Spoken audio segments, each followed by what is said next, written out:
E aí, pessoal, beleza? Então, vamos para uma próxima questão. Que estão falando aí sobre geopolítica e a influência dos Estados Unidos no mundo, ok? Então vamos lá para a questão de hoje. Caiu no Enem aí, geopolítica e a influência dos Estados Unidos. Vamos lá. Então vamos lá, pessoal. Questãozinha de agora, né? Sobre questão de geopolítica. Essa questão ela tá aqui no caderno rosa, questão 49, mas vocês podem encontrar ela aí nos outros cadernos também, certo? Vou falar aqui para vocês onde vocês podem encontrar. Essa mesma questão vai estar lá no caderno amarelo, na questão 87, no caderno branco está na questão 81 e no caderno azul vai estar na questão 57, ok? Então, vamos lá, sem demoras, para a questão de hoje. Que diz o seguinte: no caso do Departamento de Defesa dos Estados Unidos, a ênfase está posta no traçado de uma estratégia geral de desarticulação, não só dos inimigos reais, como dos potenciais, inserida na concepção preventiva que supõe que a mínima dissidência é um sinal de perigo e de guerra futura. Deve-se ter capacidade para responder a uma guerra convencional, tanto quanto para enfrentar um inimigo difuso, atentando simultaneamente para todas as áreas geográficas do planeta.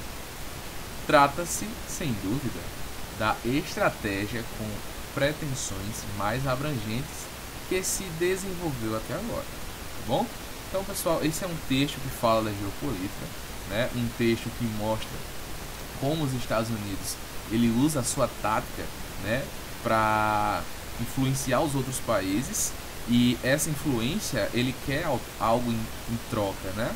E aí vamos ver o que é que ele está pedindo aqui, ou melhor, o que ele está complementando, ó. Tomando o texto como parâmetro, qual tendência contemporânea impulsiona a formulação de estratégias mais abrangentes por parte do Estado americano. Ou seja, pessoal, o que é que ele quer saber aqui?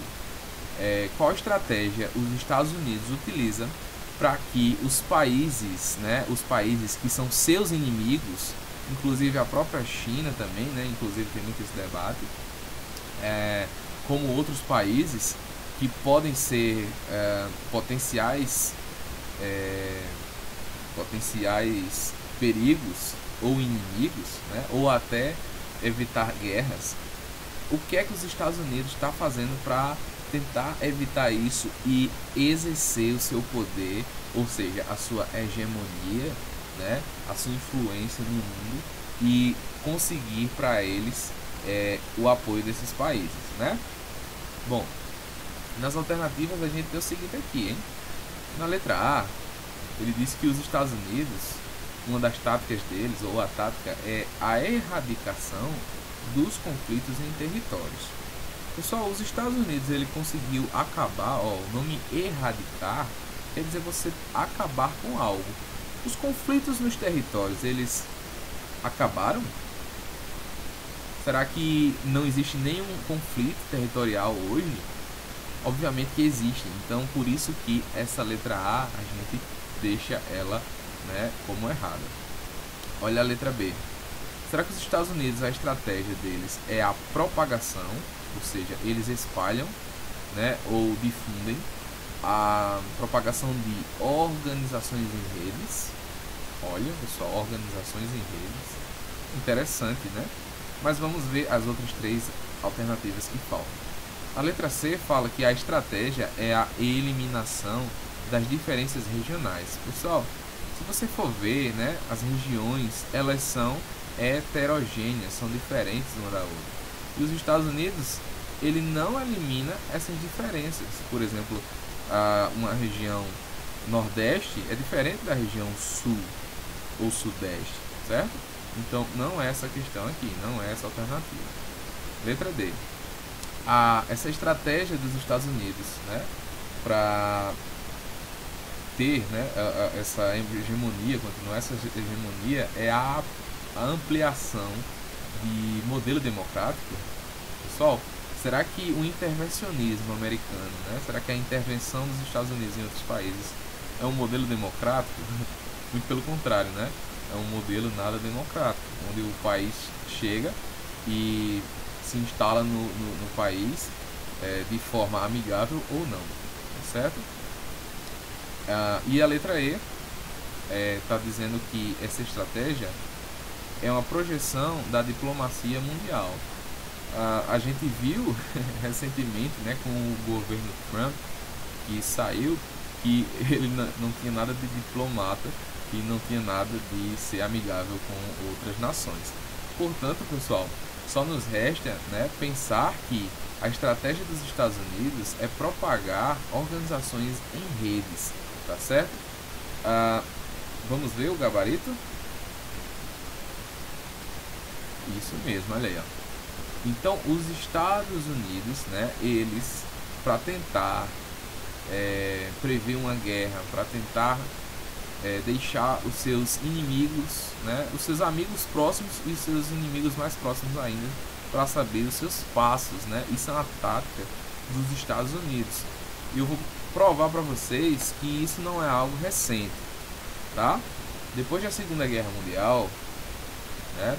Depois da Segunda Guerra Mundial, os Estados Unidos, eles vão criar a Organização do Tratado Norte Atlântico, a famosa OTAN, que é nada mais nada menos que uma organização militar onde os Estados Unidos, juntamente com o Reino Unido, eles vão se juntar com uma gama de países aqui do hemisfério norte e vai dizer o seguinte, ó, pessoal, vocês viram o que foi feito agora na Segunda Guerra Mundial. Nós temos o poder, né, atômico. Então, o que é que a gente está propondo? A gente está propondo uma aliança militar, onde quem mexer com o seu território vai mexer com o território de todo mundo que faz parte. Então, digamos, pessoal, que isso aqui, né, é uma ideia de fã-clube, tá? Para ficar mais didático para vocês entenderem, né? Aquele fã-clube ou aquele clubinho que todo mundo entra e se um amiguinho mexer contigo, né, mexe com o grupo todo. Então, é para isso que serve a OTAN. A OTAN é uma das formas, né, dessas organizações em rede, pessoal, olha aqui, organização em rede, para que, né, os seus amigos estejam próximos, inclusive de olho nos seus inimigos, certo? Essa é uma das formas que os Estados Unidos encontrou para exercer sua hegemonia, certo? Então, um exemplo, se alguém ataca a Espanha, é a mesma coisa de estar atacando todos os outros países que fazem parte da OTAN, ok? E a sede, né, da organização do Tratado Norte Atlântico, a OTAN, fica lá em Washington DC, nos Estados Unidos, ok? Bom, outros exemplos, né, que a gente pode dar é a própria Organização das Nações Unidas, certo? A Organização das Nações Unidas também foi criada no contexto pós-guerra. Então, esse contexto pós-guerra, ele traz também a ideia dos Estados Unidos estar centralizado e exercendo sua influência de poder em outras nações, certo? Então, a ONU, por exemplo, né, ela foi criada aí em outubro de 1945 e a sua sede fica lá nos Estados Unidos também, tá certo? O FMI, né, o famoso banco aí que empresta dinheiros a juros para vários países, inclusive o Brasil, né, foi grande devedor do FMI, também é uma forma dos Estados Unidos ter, né, manter a sua hegemonia, pois é um banco que tem um renome e empresta aí bilhões de dólares a diversos países, né, juntamente com o Banco Mundial, certo? O Banco Mundial, que também foi outra estratégia pós-guerra dos Estados Unidos, né, com o famoso BIRD, né, que foi o Plano Marshall e o Plano Colombo, que foram as ajudas aos países que sofreram com a guerra. O Plano Marshall foi a ajuda dos Estados Unidos para a Europa, para a Europa, em troca dessa aliança, certo? E o Plano Colombo foi destinado ao Japão, né? Depois dos Estados Unidos ter detonado ali as duas bombas atômicas, certo? Então o Banco Mundial, FMI, também são formas de os Estados Unidos, né, manter essa relação em rede, tá? Manter essa relação em rede e assim ela se sobressair, ok? O Banco Mundial ele fica, né, a sua base, vamos dizer assim, fica também nos Estados Unidos, tá? Tanto a ONU como o Fundo Monetário Internacional, o FMI, quanto o Banco Mundial fica lá, ok? E um fato curioso é que há anos atrás os Estados Unidos, né, ainda no contexto pós-guerra, tentou aí formar um único bloco econômico, né, chamado de ALCA, que era a Aliança das Américas, tá certo? Seria um único super bloco liderado por quem? Pelos Estados Unidos, claro, né? Para que todos os países da América fossem aliados. E aí, isso aqui vai se passar no contexto, né, da doutrina Truman. O que era a doutrina Truman? Né? A doutrina Truman era exatamente a forma dos Estados Unidos intervir na ação dos comunistas, né? Ou seja, o que eu posso resumir para vocês, para não ficar tão grande o vídeo, é que a doutrina Truman foi exatamente uma vacina anticomunista, né? Como a charge está mostrando para a gente aqui, tratando o comunismo como um vírus. O Truman, que era o presidente na época, né? Vindo com rios de dinheiros e cada vez, veja, né, jogando em cima da Europa para que esses países ficassem aliados aos Estados Unidos e assim esse país exerça influência e continue com a sua hegemonia, né, seu poder bélico. Aqui a gente tem outra exemplificação da doutrina Truman, né, que surgiu aí no pós-guerra. E aí, pessoal, os Estados Unidos, né, tinham o direito de intervir nos países aliados. Olha aí, tá vendo? Com o objetivo de impedir a propagação do comunismo, certo? E tem aqui a frase, né, do presidente Harry Truman, desculpa. Os povos livres do mundo olham para nós esperando apoio na manutenção de sua liberdade. Tá bom, pessoal? Então, para vocês verem aqui nesse mapa, né, nós temos as áreas de influência dos Estados Unidos, certo? Que pega basicamente todo o mundo ocidental, né? E inclusive uma parte lá da Ásia, né? O próprio Japão, Austrália, etc. Ok? Então, é isso aí. Então é isso, pessoal. Os Estados Unidos, eles nunca quiseram perder a sua hegemonia, o seu poder e a sua influência no mundo, né?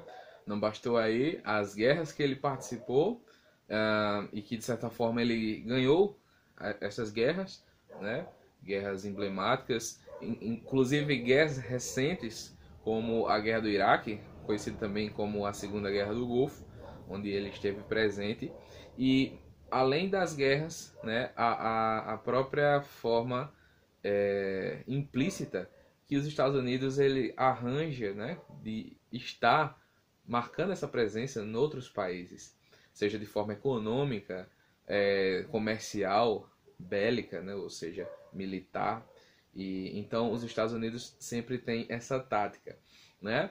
Então, porém, só para incluir uma informação a mais, é o caso da China, que vem tentando nos últimos anos, né, tomar esse lugar dos Estados Unidos, né, esse lugar de poderio, né, ou de supernação. E alguns cientistas políticos falam, né, e até fazem projeções que a China não vai demorar tanto assim, né, para conseguir chegar ou ultrapassar os Estados Unidos como uma superpotência. Então, beleza, pessoal? Até a próxima questão. Fica aí. Se você está gostando dessa série, você comenta aí que está gostando, pois isso vai me fazer as outras questões, né? E dar esse feedback vai mostrar que vocês estão gostando dessa série de respostas, né? Ou correções ou resoluções de questões do Enem 2020. Então valeu, pessoal, fui e até a próxima questão. Tchau!